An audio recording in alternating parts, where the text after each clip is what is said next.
আসসালামু আলাইকুম।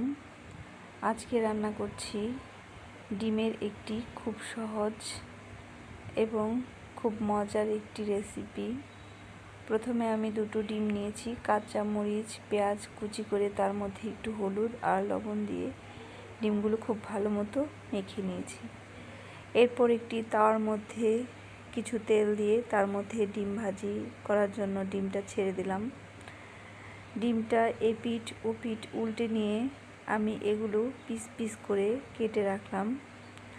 এরপর কিছু বেগুন আর আলু স্লাইস করে কেটে নিয়েছি, তার মধ্যে সামান্য লবণ আর হলুদ দিয়ে মেখে নিলাম।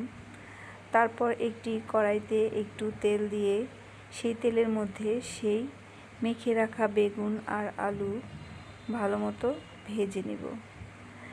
এগুলো মোটামুটি ভাজা হয়ে গেলে আমি উঠিয়ে রাখব। উঠিয়ে তারপর ওই তেলের মধ্যে কাঁচামরিচ পেঁয়াজ ছেড়ে দেব। এগুলো একটু হালকা ভাজা হয়ে গেলে দিয়ে দেব গুলানো মশলা।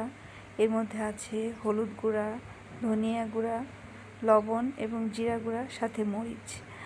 আর দিয়ে দিচ্ছি কিছু তেজপাতা আর দুটো এলাচ সুগন্ধের জন্য।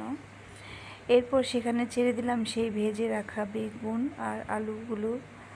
এগুলো দিয়ে খুব ভালো মতো নাড়াচাড়া করে নিচ্ছি মশলার সাথে যাতে ভালো মতো মিশে যায়। এরপর দিয়ে দিলাম ঝোল, বেগুন আলু এগুলো ভালো মতো সিদ্ধ হয়ে যাওয়ার জন্য। তারপর সিদ্ধ হয়ে গেলে এর উপর আমি বিছিয়ে দিচ্ছি সেই কাটা ডিমগুলো সুন্দর মতো তরকারির উপর বিছিয়ে দিলাম। বিছিয়ে দিয়ে আমি বেশ কিছুক্ষণ এটা জাল দেব, যাতে সবজি এবং ডিম এবং ঝোল সব কিছু একত্র যেন মিশে যায়। খুব ভালো মতো সিদ্ধ হয়ে গেলে আমার রান্না শেষ হয়ে গেল। এই তো দেখুন। এরপর আমি একটা প্লেটে খাবার জন্য বেড়ে নিলাম ডিম সাথে আলু আর বেগুনের ঝোল। এভাবে রান্না করলে কিন্তু ডিমটার স্বাদ কিন্তু অন্যরকম লাগে। সিদ্ধ ডিমের তুলনায় এভাবে ভেজে ডিম রান্না করলে ডিমের স্বাদটা কিন্তু দ্বিগুণ লাগে। আপনারা এভাবে রান্না করে খেয়ে দেখতে পারেন।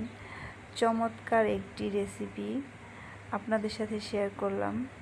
আশা করি আমার এই রান্নাটা আপনাদের কাছেও ভালো লাগবে।